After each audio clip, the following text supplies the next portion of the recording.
Parent, audience. All right. So it is a very sad reality that in our past and modern society, children have been sexually exploited for the enjoyment of others.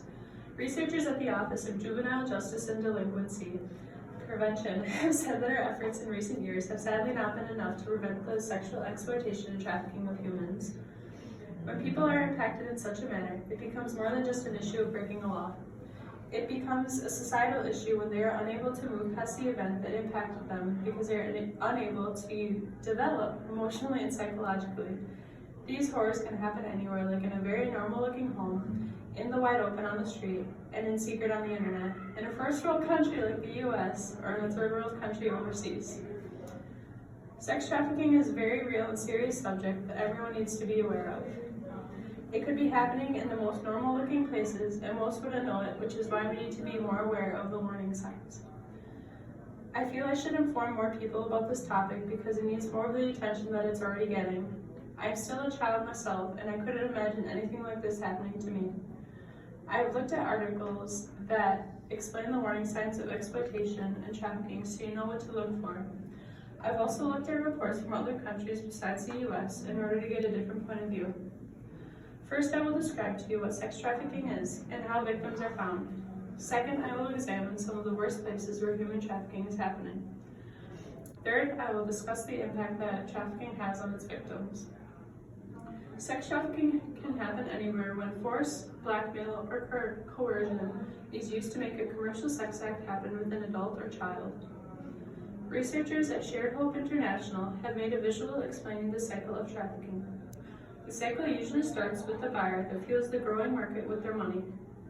The buyer will then contact a trafficker or pimp who exploits their victims in hopes of attracting buyers. A victim is then chosen and sold for profit. A victim can include any age or gender. In order from most to least common, traffickers will find their victims through social networks, small neighborhoods, clubs or bars, internet, and school. They will often deceive their victims with promises of protection, love, adventure, shelter, and opportunity. The more negative side of luring that traffickers use is fear, violence, intimidation, and threats. You can be trafficked without even knowing it. When you are in a time of desperation or emotional need, a new person can come into your life and you may think that they are the greatest thing in the world with all the promises that they are making you, but in reality, they have very different intentions. One of the things that people are sheltered from knowing about trafficking is how it is kept a secret and that we may only think it happens locally from what we see. In reality, it is happening worldwide and is growing by the minute. Deidre McPhillips at US News and World Report has made a list of the 5 worst countries for human trafficking. Russia has recently expanded on bilateral agreements held with North Korea that allow for labor camps that have slave-like conditions for workers that are within Russian borders. In China, there have recently been gaps created within their laws against trafficking and ongoing state-sponsored forced labor camps, even though there were formal agreements in place that they would stop. In Iran, the victims are being punished because of the acts that were pushed upon them, because they are seen as unlawful and are perceived as adultery, prostitution, and illegal immigration. In Belarus, human trafficking is used as punishment for various offenses such as government criticism and failure for the unemployed to pay fines. Some people that are struggling with alcoholism or dependency on drugs are held in medical labor centers and have an obligation to work. In Venezuela, trafficking and child sex tourism are common. This happens more commonly among women who are lured from poor areas to areas of tourism. Events like these are also happening in the US, but are not so out in the open. Children and adults in the US are put on display as though they are items or objects to be sold for a person's sexual pleasure.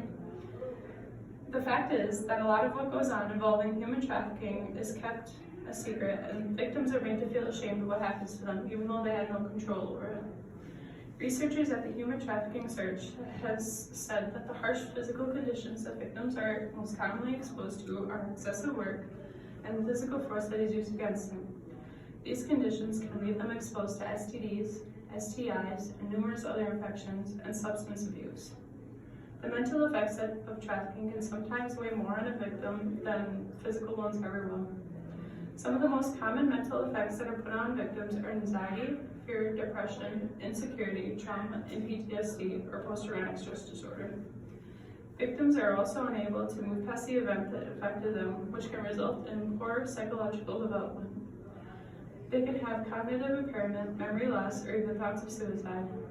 Another side effect of trafficking for victims can be that they are feeling ostracized or left out when they are with friends and family. When someone feels isolated from their friends and family, leaves them unable to engage with others as they once did before, which makes it even harder to reach out for help. Trafficking victims that were used specifically for sex can experience some of the worst stigmas about trafficking. They can be made to feel that it's their fault that happened and that they should be ashamed by their friends and family.